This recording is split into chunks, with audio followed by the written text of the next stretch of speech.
Pourim, c'est pareil, hein. Pourim, c'est une fête très puissante, hein. Caché, je cacherai ma face, parce que, puisqu'on parle de ça, on parle un petit peu des fêtes. Pessah, c'est libération. Mais c'est un premier niveau de libération. Esther Panim, la face de Dieu est cachée. Donc, la véritable libération, c'est de retrouver la face divine. Ça, et comment là, on a Shavuot. Shavuot, il y a révélation divine. Mais c'est un premier niveau. Il y a un deuxième niveau qu'on appelle Astir Esther Panim. Caché, je cacherai ma face. C'est-à-dire que même Pessah ne va pas suffire.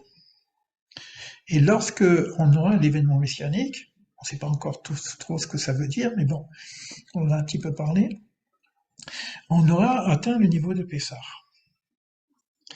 Donc on n'aura plus besoin de faire la Pâque juive telle qu'on l'a fait, avec les galettes, avec l'herbe amère, etc. Il y a tout un rituel. Bon, vous avez plein de vidéos sur ce sujet-là qui sont très puissantes d'ailleurs aussi. On pourrait reprendre la question de Léa avec la même idée, comment je peux réaliser la Pâque juive. C'est toujours intéressant de savoir comment on peut la réaliser en tant que juif et en tant que non-juif. Et donc il n'y aura pas de cette fête à la fin de. On n'aura plus beaucoup de fêtes n'existeront plus une fois qu'on les a réalisées. C'est pour ça qu'on dit on fait la fête de Pessah la nuit, parce que nous sommes dans l'exil. Mais lorsqu'on sort d'exil, normalement, soit je suis libéré, soit je suis pas libéré, mais finalement, je n'ai qu'un programme de libération. Mais le jour où je suis libéré, donc on va en parler un tout petit peu, mais pas d'une façon complète. Par contre, la fête de Purim, on continue. Après l'ère messianique. Pourquoi? Parce que on va atteindre le deuxième niveau de révélation. Caché, je cacherai ma face. C'est une autre façon qui est beaucoup plus difficile d'ailleurs à intégrer. C'est tout le problème du mal dans le monde, etc. Et là, c'est plutôt pour rien. Et là, on est vraiment à l'origine Bereshit. Il faudrait vraiment faire un cours. J'ai encore des pages de séance. Il faudrait qu'on fasse quelque chose uniquement sur Bereshit. Moi, j'avais envie de faire une année entière que sur Bereshit. Ah, moi, je suis partante. Si on fait une année entière sur Bereshit, c'est-à-dire on fait tout Bishvat toute l'année. Ce serait super. Mhm. On est d'accord. Bon, pour l'instant, il y a un programme qui est en place et éventuellement le panier de Dévorah. Ça va nous permettre de comprendre la structure séphirotique, parce que c'est ça le panier de Dévorah. Hein. C'est de la même façon que Dieu est comme ça. Nous, on va essayer d'imiter Dieu, non pas en tant que, on ne sait pas quel homme, c'est Dieu, on ne sait pas vraiment. Hein. Mais comme ça se présente à nous sous forme d'attributs divins, donc de midot, de valeurs, et on va essayer de voir de quelle façon nous pouvons vivre à l'imitation de Dieu, aussi bien au niveau de Keter que de Chorma, de Bina, etc. Donc on va parcourir les 10 séphirotes, ce qui fait que si on fait les lettres et si on fait le panier de Bora, on aura déjà les 32 voies de la sagesse.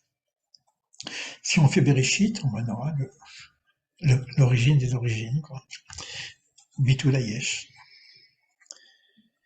Ouf, ouais, il y a du monde, hein. Il y a du monde dans le rien. Bon, c'est bon, on peut arrêter de faire ça. J'avais juste encore une question. Là, en ce Oui, moment, la paracha, c'est la traversée de la mer Rouge, oui. ou de la mer. Est-ce que Hmm. tu peux nous dire le lien, en fait? Alors moi, je ne dirais pas par la traversée, mais la traversée de la mer, c'est Pessah, c'est la manne. C'est Mhm. quand ils sont dans le désert, il y a que de la manne. C'est du pain qui vient du ciel. D'ailleurs, on discute sur la bénédiction, quand on fait la bénédiction sur le pain, Amotzi lechem minares, qui fait sortir le pain de la terre. Et pour la manne, on dit Amotzi lechem min hashamaim, qui fait sortir le pain du ciel. On dit que plus tard, on aura des arbres à pain. Ça fait penser un peu à la manne. Et la manne était donnée en nourriture que uniquement, il n'y avait pas de frigo, hein. On est dans le désert. Et tu ne peux pas faire des réserves. Les personnes qui en prenaient un peu plus, la quantité se réduisait. Les personnes qui en prenaient un peu moins, la quantité augmentait. Donc la manne, c'est une nourriture céleste pendant le désert. Et le rapport qu'on peut faire, c'est avec la manne. Parce que là, on parle de nourriture. Mais nourriture, voilà. Donc, et d'ailleurs, c'est aussi l'abondance. Il y a toute une histoire avec la manne, la nourriture. qui descend du ciel. C'est-à-dire que j'ai pas besoin de travailler. Ça répare la faute. Tu mangeras le pain, tu mangeras du pain à la sueur de ton front. Ce qui a été dit à Adam Arishon. D'accord? Logiquement, si on retourne l'origine, on devrait retrouver au Gan Eden, on n'a plus besoin de transpirer pour manger du pain. Donc c'est un niveau de libération déjà qui correspond un peu à l'Égypte. Il y a d'abord ce niveau de libération, et lorsqu'on est dans le désert, il y a un autre niveau qui est pratiquement l'annulation la nourriture elle tombe quoi toute seule. Moi je dirais plutôt par rapport à les fruits devraient tomber tout seuls parce que les arbres normalement bon on n'a pas aujourd'hui on a fait l'agriculture et tout parce qu'il y a des consommations abondantes etc et puis on a tellement détruit la terre qu'on est obligé de faire beaucoup de culture bon mais je peux imaginer que le jardin d'Éden il y a des fruits et il y a des arbres à pain. C'est-à-dire qu'on n'a plus besoin de faire le pain. Le pain, il se fait tout seul. Aujourd'hui, on a déjà des arbres à pain au niveau technique. Hein.